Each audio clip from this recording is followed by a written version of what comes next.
There are two general types of billing that a lot of people in small business will do, and that's either a fixed price contract or a hourly contract. The problem with an hourly contract is that the customer has to put a lot of faith in you as the service provider because they don't really know how long it's going to go ahead and take. And clearly you want to do something hourly if the project is not scoped very well and you just need somebody to come in and do a bunch of work for you. But on a typical basis, requires a lot of faith on the part of the customer to understand that you as the service provider are not going to gouge them.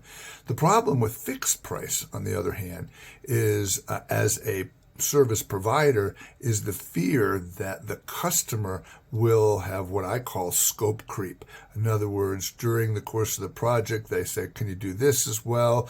Can we add that? Or I really didn't like that. Let's do it differently after you've already completed something. And so effectively at that point, in a fixed price contract, it's the service provider that has to have a lot of faith in the customer not to do some scope creep.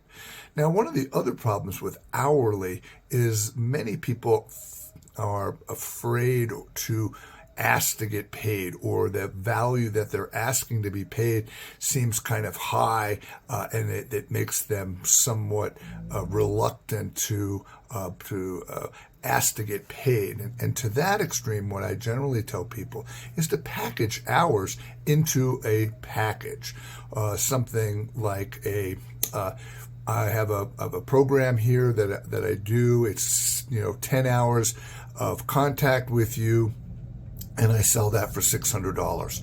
Now that makes it pretty clear, effectively, that if you're doing it at $60 an hour, that's 10 hours worth of work that you're going to be doing for that particular client. It takes a lot of the emotion out of it, and the customer actually makes the choice that he or she wants that level of service. And I often encourage my clients to think about that. One of the other advantages of having menu pricing is that when you're in the meeting with the client, you can simply spout off those menu items. Rather, if you have an hourly rate, generally speaking, you leave the customer, you say, listen, I will put together a proposal for you, and then you submit that. And in your sales meeting, you do have a lot of enthusiasm from your customer, and enthusiasm does have a shelf life. So you want to be able to capitalize on that. So I tell customers, have a contract in hand, have something with several different packages.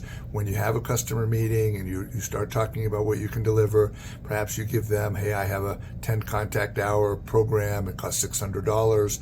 Do you want to do that? You want to move forward? If they say yes, you simply have the contract right then and there. They can sign it immediately, and you don't end up having to go back. So think about that as a pricing. Have a menu pricing option.